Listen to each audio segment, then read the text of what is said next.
maginhawa. Even in your outlook, you don't need to wear expensive clothes, jewelries, watches, just to have a positive lifestyle.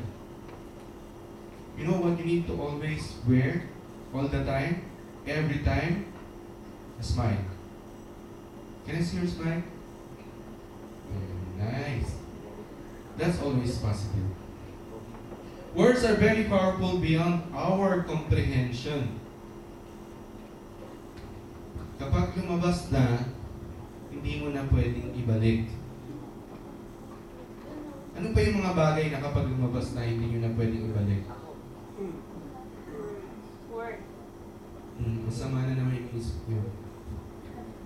Words are really very powerful. It's beyond comprehension. You can no longer put it back kapag nasabi nyo na. So we always evaluate the words that's coming out from our lips. Ito ba ay magiging positive? Ito ba ay magiging kalakasan? O ito ba yung panghila, pababa? In Mark 9:23, therefore I tell you, therefore it's a command. Whatever you ask for in prayer, believe that you have received it and it will be yours. Believe that it will be yours. Kung parati kang nagsasabi about kahirapan, when you're always talking about poverty, when you're always talking about your sickness, that you're sick, that you'll not be able to heal, that is prayer. In Philippians 4:8, finally, brothers and sisters, whatever is true, whatever is noble, whatever is right, whatever is pure, whatever is lovely, whatever is admirable, if anything is excellent or praiseworthy, think about such things. Why? Because this is your prayer. You need to think about maganda, mabuti, maayos, kagalang-galang, para sa kapwa mo, with your person, with the other person. You need to think about beautiful things. Hindi natin sila kailangang hilahin pababa. When someone is going up, when someone is being promoted sa job, imbis na we rejoice. Thanks be to God. Thank you for the promotion of kapatid and brothers and sisters and so on. We will talk to another person. And we'll be telling, kaya siguro na-promote yan. Why this guy is being promoted? Di ba pwedeng magsaya? Can we not be rejoicing positively, even for 2 minutes? We should be, right? We should be happy. We should have hope.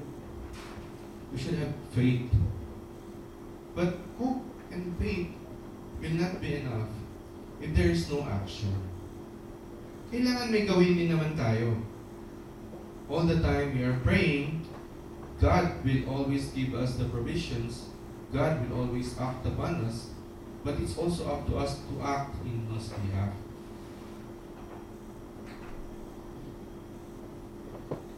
Some people mentioned that when they are praying to God, God, can you please? God, can you provide?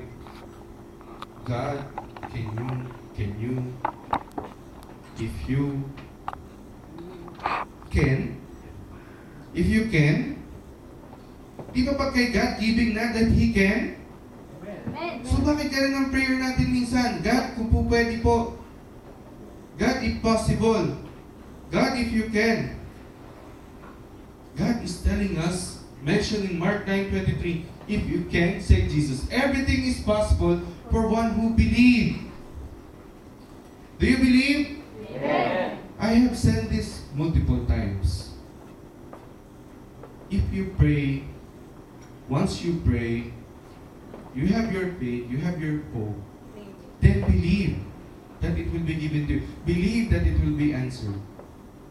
Most of the time, the challenges that's happening to us is, if it's not given immediately, kapag hindi sa inyo binigay ngayon, bukas, next week, you're already thinking about it that God is not answering my prayers. Tama o tama? Tama. Sister Weng prayers for me, not even to be a pastor, but just to know and accept Jesus Christ. It took her 22 years. 22 years that I believe in Jesus Christ, that I accept Jesus Christ as my Lord and Savior.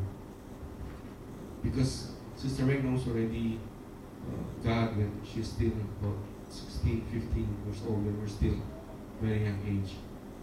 Eh, alam niyo naman, girlfriend ko, so sama-sama lang ako. Yun ang nangyari.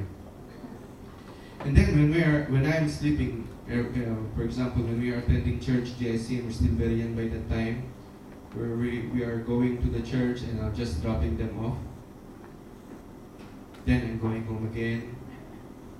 Then after one month time, na-improve. I'm already attending to the worship services, but I'm not joining the fellowship. Bago mag-lunch fellowship, uwi na kami. Then na-improve ulit. After 3 months time,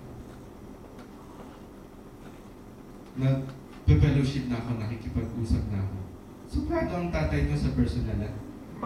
So nakikipag-fellowship na ako. But still, I'm not accepting the Lord. I'm just sitting. I'm just like probably the person behind who is just listening. Kasi most of the time, behind mga nakaupo sa likuran, those people behind are really challenged by the Word of God. Because you know why? This is not hidden to each and every one of us. Bakit tayo nahihiyan lumapit sa Panginoon? Because we still have our own sins. May mga kasalanan tayong ginagawa. May mga kasalanan tayong nagawa. Nahihiya tayong lumapit sa Panginoon. We have sins.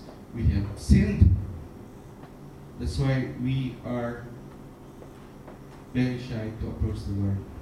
But you know, God is good. All the time.